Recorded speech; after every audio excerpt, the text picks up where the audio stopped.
Preparation of sulphuric acid यानी sulphuric अम्ल का निर्माण। सल्फ्यूरिक अम्ल के निर्माण की कई विधि है, लेकिन जो औद्योगिक विधि है यानी जो अधिक मात्रा में जिस विधि से सल्फ्यूरिक अम्ल का निर्माण होता है, जिसको हम बोलते हैं कॉन्टैक्ट मेथड थ्योरी, आज हम उसी के ऊपर पूरा डिस्कस करेंगे। तो sulphuric acid, preparation of sulphuric acid यानी कॉन्टैक्ट मेथड थ्योरी से सल्फ्यूरिक अम्ल का निर्माण। ये जो सल्फ्यूरिक अम्ल का निर्माण है वो बहुत ही सिंपल है, मात्र 3 स्टेप या 4 स्टेप में ही सल्फर से सल्फ्यूरिक अम्ल का निर्माण हो जाता है। परंतु इसमें कई मेथड मतलब कई प्रक्रम से गुजरना पड़ता है, इसलिए इसको कहा जाता है संपर्क प्रक्रम सिद्धांत। तो सबसे पहले हम देखते हैं सल्फर। सल्फर जो होता है ये एक अकार्बनिक तत्व है, यानी ये जो होते हैं एक अधातु होता है सल्फर, वो देखने में हल्का पीला होता है। तो सल्फर को पहले क्या करते हैं, जलाते हैं। तो जब भी किसी चीज को जलाया जाता है तो उसमें ऑक्सीजन आके जुड़ता है, तभी वो आगे आग पकड़ता है, नहीं तो जब तक ऑक्सीजन नहीं आता है कोई भी पदार्थ को जलाना संभव नहीं है। तो ये देखिए, ये एक सल्फर है जो कि हल्का पीले रंग का होता है।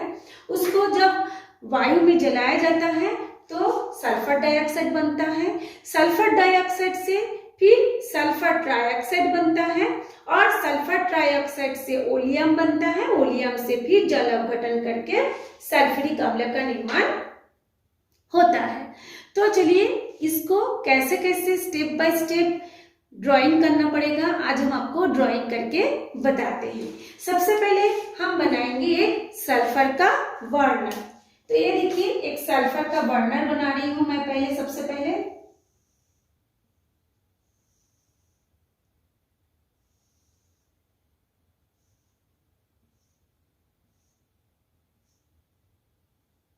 ये हो गया आपका सल्फर का बर्नर। यहाँ पे आपका ये सल्फर रखा होगा।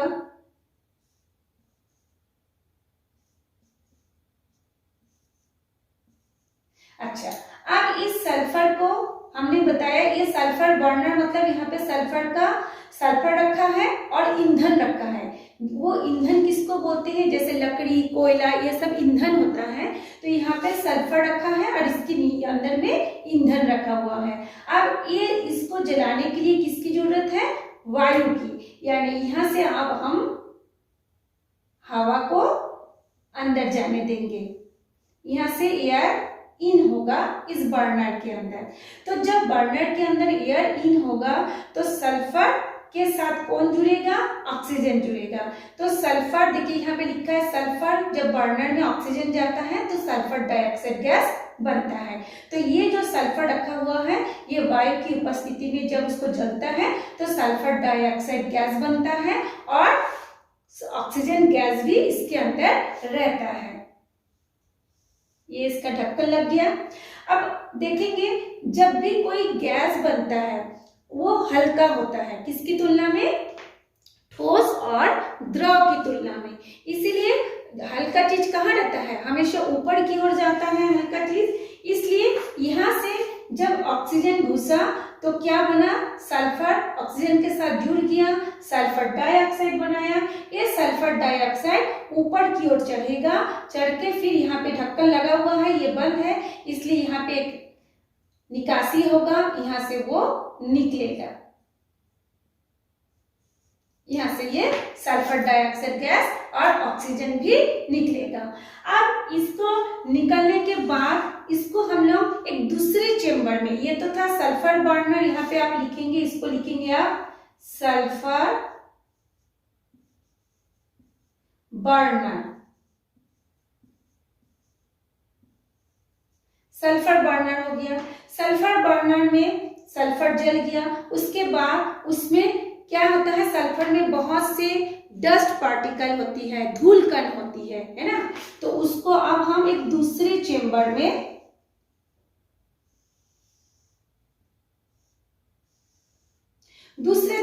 ले जाएंगे। दूसरे चेम्बर में क्या होगा, यहाँ से पानी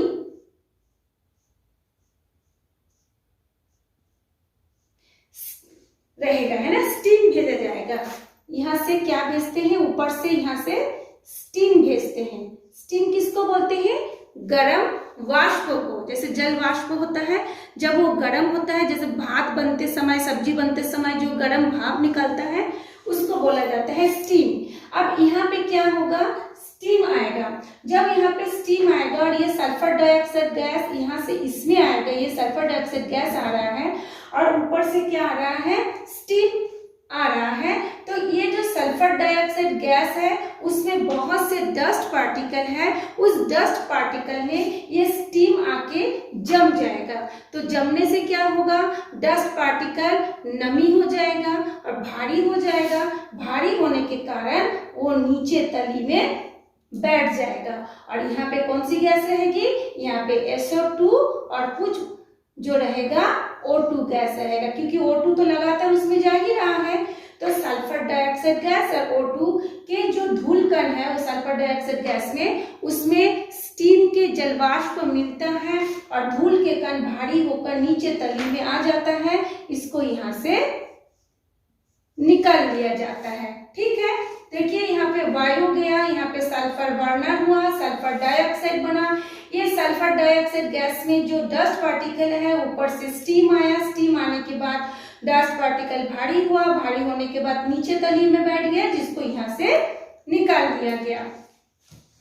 उसके बाद अब हम लोग इसको क्या करेंगे, कूलिंग करेंगे।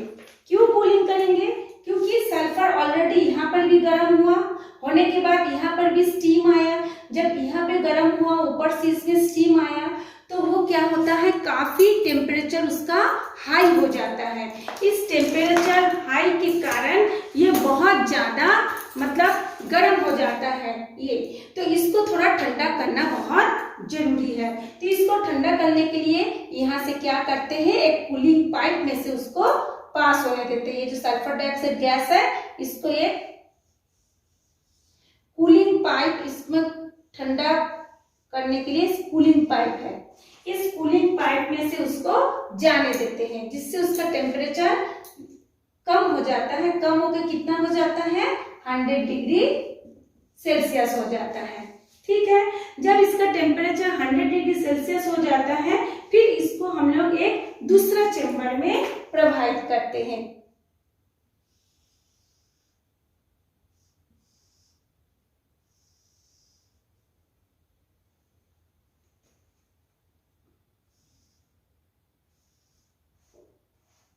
दूसरा चेम्बर जो होता है ये शीशे का बना होता है ना। ये जो दूसरा चेम्बर है इसमें शीशे का बना होता है और इसमें छोटे छोटे छोटे छोटे क्वार्ट्ज के टुकड़े भरे रहते हैं।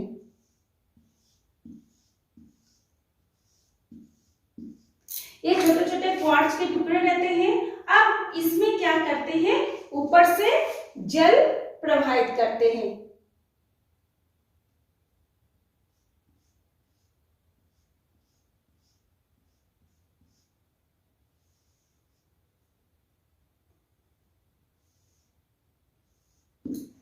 अच्छा, ये ठंडा होकर जब इसमें आया, ये क्वार्ट्ज के टुकड़े हैं, ऊपर से इसमें क्या प्रवाहित करते हैं, जल प्रवाहित करते हैं, जिसको बोला जाता है वॉशिंग टावर या स्क्रबर। इसको क्या बोलते हैं, वॉशिंग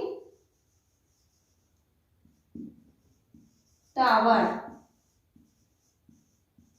वॉशिंग टावर या इसको हम बोलते हैं स्क्रबर। इसमें क्या होता है, जो गैस जो आता है, जब ऊपर से ठंडा पानी की फुहार उसमें जब गिरता है, तो वहां से गुजरते समय उसके जो बचा कुचा धूल के कण, जैसे यहाँ पे तो कुछ धूल के कण भारी होके तली में बैठ गया था, और इसमें जब आता है जो बचा कुचा थोड़ा बहुत जो और भी जो धूल कण या डस्ट पार्टिकल रहता है, तो यहाँ से ये वॉशिंग टावर मतलब यहाँ पे वो भी धुल जाता है। ठीक है, और जो धूल की जो गंदगी है वो यहाँ से निकल जाता है, और ये जो गैस है शुद्ध गैस है, फिर वो वहां से निकलता है।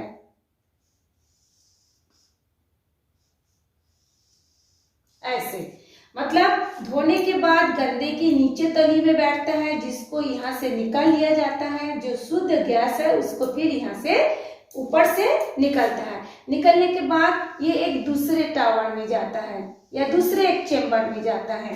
दूसरे चेम्बर में भी क्या होता है, छोटे छोटे क्वार्ट्ज के टुकड़े लगे होते हैं। फिर सेम इसी के जैसा ये भी शीशे से बना हुआ होता है।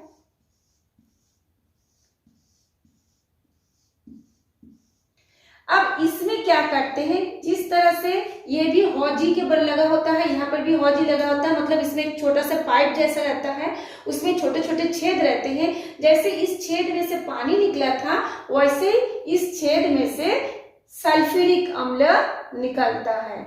ऐसे कॉन्सेंट्रेट H2SO4 इसमें गिरता है। और यहाँ पे भी ऐसे नली रहता है।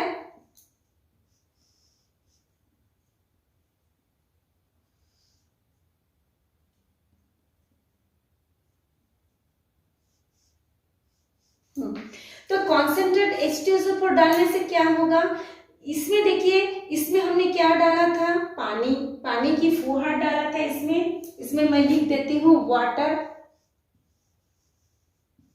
तो वाटर डालने के कारण जो सल्फर डाइऑक्साइड गैस था वो नमी हो गया था, है ना। तो नमी को सुखाने के लिए उसको एक दूसरे चेम्बर में या दूसरे जो स्तंभ है उस स्तंभ में भेजा जाता है, जो कि ऊपर से कॉन्सेंट्रेट H2SO4 डालते हैं, जिससे इसकी जो सल्फर डाइऑक्साइड गैस की नमी कॉन्सेंट्रेट H2SO4 के द्वारा सोख लिया जाता है, उसकी नमी दूर हो जाती है। ठीक, अब हम लोगों के पास क्या हो गया, जो सल्फर में जो अशुद्धियां थी वो दूर हो गई। अब उसमें कुछ अशुद्धियां जो होती हैं वो सल्फर के साथ लगा हुआ रहता है ना। जैसे कि कौन सी अशुद्धि, वो हो गया आपका आर्सेनिक, जिसका संकेत होता है AS। अब इस आर्सेनिक को शुद्धिकरण करना बहुत आवश्यक है। यदि आर्सेनिक का शुद्धिकरण नहीं करेंगे तो आगे की जो प्रोसेस होगी उस प्रोसेस में वो बाधा उत्पन्न करेगा। अब हम आर्सेनिक का शुद्धिकरण करने के लिए इसको, ये जो गैस निकलता है, यहाँ से गैस निकला, इसको हम लोग एक दूसरे स्तंभ में प्रवाहित करेंगे।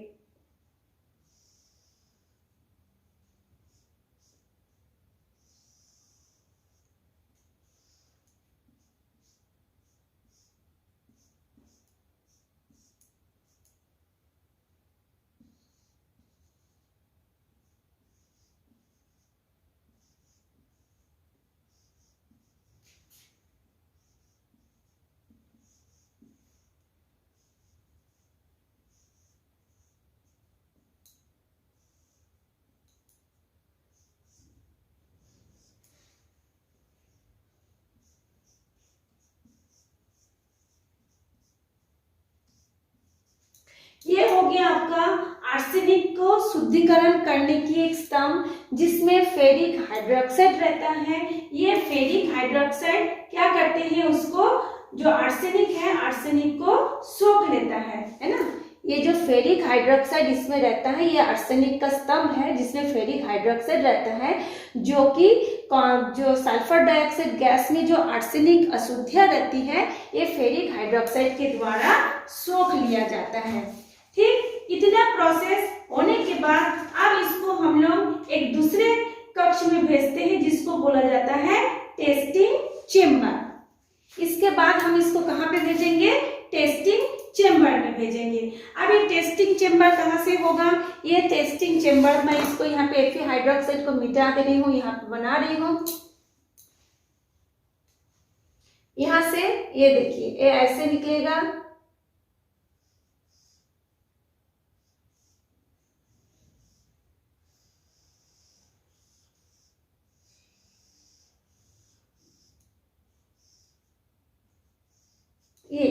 ये हो गया आपका टी शेप, जैसे टी लिखते हैं हम लोग, ऐसे टी लिखते हैं। ये हो गया टी शेप, इसको बोला जाता है आपका परीक्षण बॉक्स यानी टेस्टिंग चेम्बर। ये टेस्टिंग चेम्बर क्या होते हैं? टेस्टिंग चेम्बर में सल्फर डाइऑक्साइड गैस को टेस्ट किया जाता है कि सल्फर डाइऑक्साइड गैस में और तो कोई अशुद्धियां अवशेष नहीं बची। अगर उसमें क्या करते हैं, जब इसको सल्फर डाइऑक्साइड गैस को स्टीम में से प्रवाहित करते हैं, इस टेस्टिंग चेम्बर में से फ्लो करने देते, पास होने देते हैं, तो उसमें कुछ लाइट की, प्रकाश की कुछ किरणें भेजा जाता है। उस जब प्रकाश की किरणें के माध्यम से ये सल्फर डाइऑक्साइड गैस गुजरता है, यदि उसमें कोई डस्ट पार्टिकल होगा तो प्रकाश की किरणों से दिखाई देता है। जैसे आप लोग देखे होंगे, अगर सूरज, जब दिन में अगर सूरज की रोशनी को एक छोटी सी छेद में से घर के अंदर को आता है, घुसता है, तो आप देखेंगे बहुत से धूल के कण उस प्रकाश की किरणों में दिखाई देता है। तो उसी तरह से ये जो सल्फर डाइऑक्साइड गैस है, जब इस टेस्टिंग टी में से गुजारा जाता है और उस टेस्टिंग टी में प्रकाश किरणों को भेजा जाता है, यदि उसमें डस्ट पार्टिकल होता है तो इस टेस्टिंग टी में दिखाई देती है। अगर उसमें डस्ट पार्टिकल है तो यानी सल्फर डाइऑक्साइड गैस पूरी तरह से शुद्ध नहीं हुआ। यानी ये जो परीक्षण बॉक्स, जिसको हम बोलते हैं टेस्टिंग बॉक्स या टेस्टिंग चेम्बर, ये परीक्षण बॉक्स ये है, यहाँ से अगर सल्फर डाइऑक्साइड गैस शुद्ध नहीं है तो दोबारा देखिए, यहाँ से भेजने के बाद सीधा ये धूल कक्ष में फिर से भेजा जाता है, ये इस कक्ष में फिर से भेजा जाता है। जैसे देखिए यहाँ पे सल्फर बर्नर हुआ, सल्फर डाइऑक्साइड, फिर ये धूल कक्ष, इसको बोला जाता है धूल कक्ष, फिर ये शीतल हुआ, यहाँ पे शीतल होने के बाद शुद्धिकरण हुआ, शीतलीकरण, फिर यहाँ पे देखिए वाटर से भी और कॉन्सेंट्रेट H2SO4 से भी शुद्ध हुआ, होने के बाद यहाँ पे आर्सेनिक का शुद्धिकरण हुआ, शुद्धिकरण होने के बाद यहाँ पे परीक्षण बॉक्स में गया। यदि परीक्षण बॉक्स में ये शुद्ध होता है तो वो नीचे की ओर आएगा, मतलब उसका आगे का प्रोसेस होगा, और यदि उसमें अभी भी धूलकण रहेगा तो फिर से ये जो परीक्षण बॉक्स से गैस को फिर से ये धूल कक्ष में भेजा जाता है। और अगर देखते हैं कि नहीं वो शुद्ध हो गया, कोई डस्ट पार्टिकल दिखाई नहीं दे रहा है, तो फिर उसके आगे की प्रोसेस अब हम देखते हैं। तो आगे की प्रोसेस के लिए मैं इसको फिर से यहाँ पे थोड़ा सा मैं मिटा के बना रही हूँ।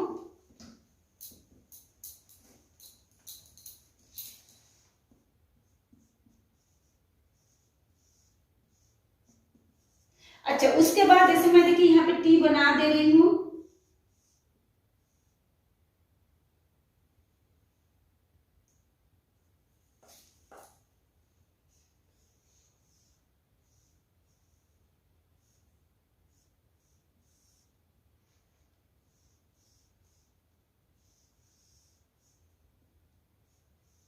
ये टेस्टिंग बॉक्स में से जब ये गुजर जाता है, फिर उसको कॉन्टैक्ट चेम्बर में भेजा जाता है। ये एक लोहे का बना होता है,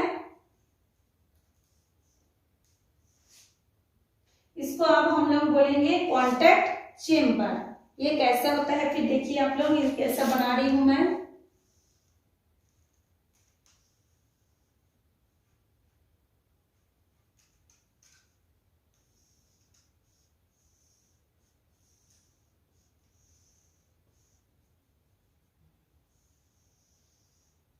देखिए इसके बाद ये वाले हिस्से के बाद, ये जो टेस्टिंग चेम्बर था उसके बाद ये कॉन्टैक्ट चेम्बर में जाता है। ये लोहे का बना कुछ पाइप होता है, मैंने यहाँ पे 3 पाइप दिखाया है, आपके बुक में भी 3 पाइप होगा, इसमें कई पाइप लगे होते हैं। फिर उस पाइप में से वो गुजारा होता है सल्फर डाइऑक्साइड को।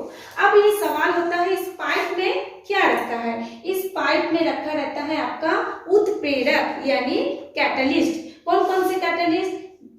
वैनेडियम पेंटॉक्साइड, V2O5, या फिर आपका एस्बेस्टस लगा होता है, या और भी जो उत्प्रेरक होते हैं, क्या बोलते हैं आपका प्लैटिनम युक्त उत्प्रेरक होते हैं, वो उत्प्रेरक भरा होता है।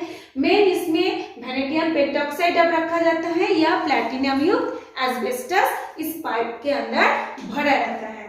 तो वैनेडियम पेंटॉक्साइड या प्लैटिनम युक्त एस्बेस्टस की उपस्थिति में जब हम उसको सल्फर डाइऑक्साइड गैस को पास होने देते हैं, तो ये जो सल्फर डाइऑक्साइड गैस है वो, और ये जो ऑक्सीजन भी उसके साथ जा रहा था, ये दोनों आपस में मिल करके बनाता है सल्फर ट्राइऑक्साइड गैस बनाता है।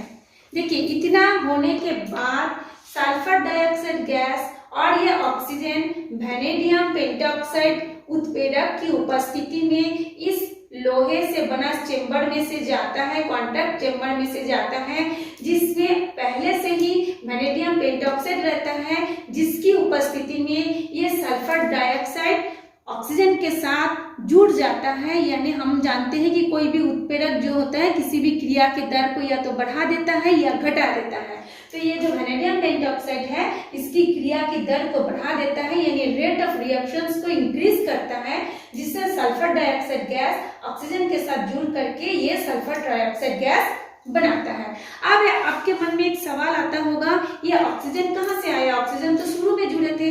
मैंने आपको शुरू में ही बताया था कि हम अंदर की ओर लगातार हवा को जाने दे रहे थे और एक सल्फर का बर्नर था जिसमें सल्फर जल रहा था और लगातार उसके साथ ऑक्सीजन भी इतनी प्रोसेस से होकर गुजरा, लेकिन ऑक्सीजन उसके साथ नहीं जुड़ा। सिर्फ इसी कॉन्टैक्ट चेंबर में आके ही ये सल्फर डाइऑक्साइड और ऑक्सीजन गैस फिर से आपस में जुड़ गया वैनेडियम पेंटॉक्साइड उत्प्रेरक की उपस्थिति में। ठीक, अब हमारे पास ये सल्फर ट्राइऑक्साइड गैस बन गया। जब ये सल्फर ट्राइऑक्साइड गैस बना, फिर उसको नेक्स्ट एक प्रोसेस होती है, यहाँ से ये गैस जब ये निकलता है एक दूसरा चेंबर में जाता है,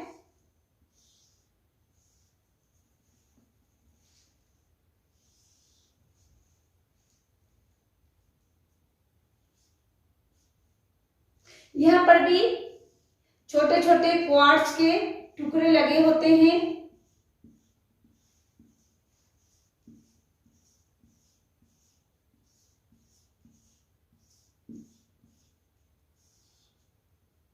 फिर इसको भी एक हौजी की तरह ऊपर में एक पाइप रहता है जिसमें छोटे छोटे छेद रहता है, जिस छेद में से आपका कॉन्सेंट्रेट H2SO4 फिर से CONC कॉन्सेंट्रेट H2SO4 फिर से इसके अंदर प्रवाहित की जाती है। क्यों की जाती है? क्योंकि ये जो सल्फर ट्राइऑक्साइड गैस ये कॉन्सेंट्रेट H2SO4 के साथ जुड़ करके ओलियम बनाता है। इसका ओलियम का फॉर्मूला होता है, जैसे मान लीजिए यहाँ पे सल्फर ट्राइऑक्साइड फिर सल्फ्यूरिक अम्ल, तो हाइड्रोजन कितना है? 2, तो 2 हाइड्रोजन हमने लिख दिया। सल्फर कितना है? यहाँ 1 और यहाँ 1, तो कितना हो गया? 2। ऑक्सीजन कितना है? यहाँ हो गया 3 और यहाँ हो गया 4, यानी O7 H2S2O7, यानी ये sulphur trioxide gas concentrate H2SO4 के साथ क्रिया करके ओलियम बनाता है। ये जैसे ये हो गया ओलियम। अब इस ओलियम में हम लोग क्या मिलाते हैं? पानी। ओलियम में हम देखिए यहाँ पे इसको मैं मिटा के बना रही हूँ। ये ओलियम बन गया H2S2O7, उसका हम अब जल अपघटन करते हैं यानी पानी मिलाते हैं। तो पानी मिलाने से क्या हो गया? हाइड्रोजन कितना हो गई? 2 और 2 4, यानी ये बन गया 2H2S। ऑक्सीजन कितना हो गया? ये हो गया आपका 7 और ये हो गया 8 SO4। तो देखिए 8 हुआ। हाइड्रोजन कितना है? यहाँ पे 2, यहाँ पे 2, 2 2 4, यानी 2 दूनी 4। सल्फर कितना है? 2, यानी ये जो 2 है ये 2H के लिए भी है, सल्फर के लिए भी है, ऑक्सीजन के लिए भी है, यानी यहाँ पे 2 सल्फर है तो 2 यहाँ पे लिखा गया, यानी 2 सल्फर हो गया। ऑक्सीजन कितना है? यहाँ पे है 7, यहाँ पे है 8। यहाँ पे ऑक्सीजन कितना है? ऑक्सीजन के नीचे लिखा है 4 और इधर लिखा है 2, तो 4 दूनी 8। तो ये हो गया हमारा सल्फ्यूरिक अम्ल का निर्माण।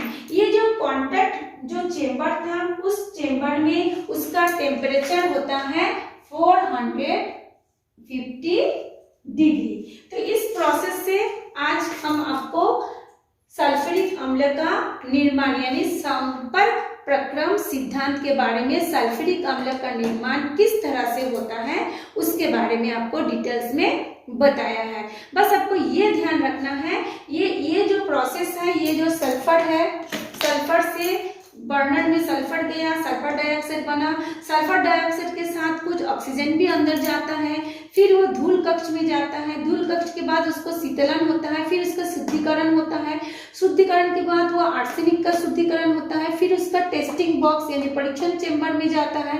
अगर परीक्षण चेम्बर में देखा गया कि वो सल्फर डाइऑक्साइड गैस शुद्ध है तो सीधा आपका फिर उत्प्रेरक कक्ष में जाता है जहाँ पे वैनेडियम पेंटॉक्साइड होता है, फिर उसमें क्या होता है अवशोषण स्तंभ में जाता है, फिर उसके बाद आपका ओलियम बनता है, ओलियम से फिर सल्फ्यूरिक अम्ल का निर्माण होता है। और यदि टेस्टिंग बॉक्स में देखा गया कि उसमें डस्ट पार्टिकल रहता है तो फिर से वहीं से फिर उस गैस को फिर से धूल कक्ष में भेजा जाता है, फिर वही प्रोसेस चलता है, फिर वो नीचे की ओर आगे बढ़ के शुद्ध सल्फ्यूरिक अम्ल का निर्माण होता है। ये बहुत सरल है, अक्सर देखा गया है कि बच्चे इसको याद नहीं करते क्योंकि इसका जो क्या बोलते हैं उसकी जो बनाने की जो प्रोसेस की जो निर्माण की जो विधि दिया हुआ है यानी उसका जो चित्र बना हुआ आता है वो इतना बुक्स में क्रिटिकल दिखता है कि बच्चे उसमें घबरा जाते हैं, नहीं पढ़ते, लेकिन बहुत ही इजी है। बस आपको स्टेप बाय स्टेप उसको थोड़ा सा ध्यान रखना पड़ेगा तो उसको अपने आप याद हो जाएगा। तो ये था आज का हमारा पढ़ाई। इसमें कुछ भी आपको पूछना हो इससे रिलेटेड तो आप मुझे कमेंट्स करके पूछ सकते हैं। आज के लिए इतना ही।